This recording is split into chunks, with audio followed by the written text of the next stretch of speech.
Hi, everybody. Laura here. I'm so happy that you're joining me today. I have a fun card for Mama Elephant. I'm using some of the new products that just came out for their October release. This was an awesome celebration. They were celebrating their second year, and I am featuring this Boutique Borders stamp set. I'm using that middle multi-striped border image. So I've got some of the new inks as well. Tutti Frutti is what I'm starting with. Love these new colors. Absolutely love the names of the colors. Tutti Frutti. I mean, how much better can you get than Tutti Frutti? It's just awesome. Okay, so I'm inking up that multi-striped border stamp, and I'm going to start stamping a little section on the bottom of my card. By the way, this is a Nina Solar White panel that I am working on, the 80 pound. I have a whole ream of it and I love it, love it, love it. Use it all the time. It's super smooth, great for Copic coloring. Okay, moving on. Coral Burst.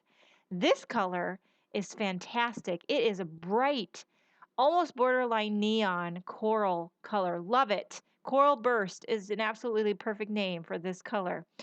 Now, before we move on, I just want to let you know that before I did this card on video, I did a lot of practicing on scrap paper to get the spacing right for these stamps. You really take a lot of practice to get the feel. By the way, this is another new color, Buttercup, that I'm doing right now. And anyway, it just takes a lot of practice to see how far away you need to get from that previously stamped stripe. And you'll get the hang of it. You just got to practice. Okay, moving on, Lemongrass. Probably my all-time favorite color of all the inks. Green has always been my favorite color, and especially when it's leaning into the lime green shades, and this one's just absolutely the perfect shade of lime green. So, um, definitely highly recommend all these new colors. I know it's so hard. They come out with all these new products all the time. And you know what? I had my ink drawer.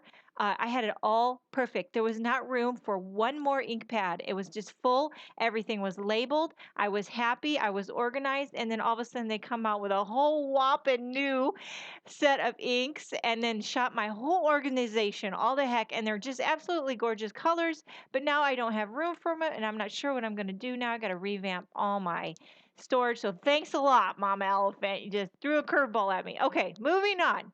Now we've got this happy script die, and I'm going to be putting that off to. This is just a scrap happy. I die cut that to get the feel.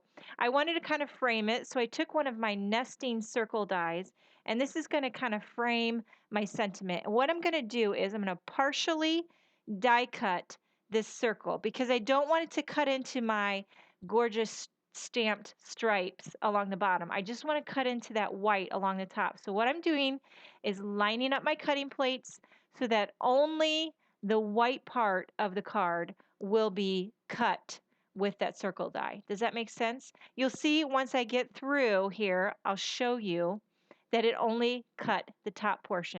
Now, partial die cutting is all the rage right now, so I definitely encourage you to give it a try.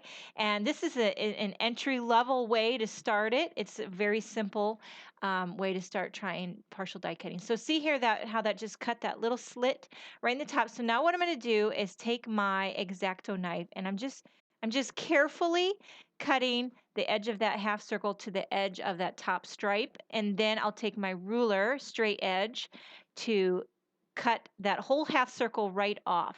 And I probably should not be using my plastic ruler. I would recommend using a metal ruler whenever you use an X-Acto blade, because what you end up doing is cutting into your plastic ruler. I've done that a time or two, and yet here I go doing it again. Okay, so now I'm popping up that whole panel onto a standard size Nina Solar White card base. And now what you have is this half circle window popped up on your card base, and it's going to work as just a subtle frame for my happy word die. Now I went ahead and die cut two of the happy word dies onto some dull pink. This is Simon Says Stamp cardstock, which is really great and sturdy. So I really only needed to put two together. So after I get those stacked up, I'm adding just a little touch of glue along the bottom of those letters, and I'm going to be adhering that. You'll see right here, I'm just adhering it along the bottom of the striped part. So actually the top half of the letters, they're really just floating, but this whole thing is kind of framed with that half circle window. Isn't that cool? Okay, so now I am embossing the birthday sentiment from the Happy Everything stamp set. It coordinates with that happy word die. I'm using some white embossing powder, which is by Simon Says Stamp. And I believe this blue cardstock here that I'm embossing on is Island Blue, which is also Simon Says Stamp cardstock. And then what I'm going to do is just trim off the edge of that birthday and add a little fishtail. I hope that's what you're supposed to call that, fishtail. I think I've heard that somewhere along the way somebody called it a fishtail, but I'm not exactly sure if that's the technical term for what I'm doing here. I'm cutting like a little banner end into that sentiment strip. So call it what you may, banner end, fishtail, potato, whatever floats your boat, whatever makes your skirt fly, whatever tickles your fancy, that's what you should call it. Okay, so we're just about done here. We're just adhering that little sentiment strip onto that happy word die. And then to finish it off, I added just a few colorful enamel dots that coordinated with my stripe colors. It's always so hard for me to part with my enamel dots, but here they just looked fabulous with it. So that's all there is to this. Thank you so much for joining me. I hope you enjoyed this video, and I will see you next time.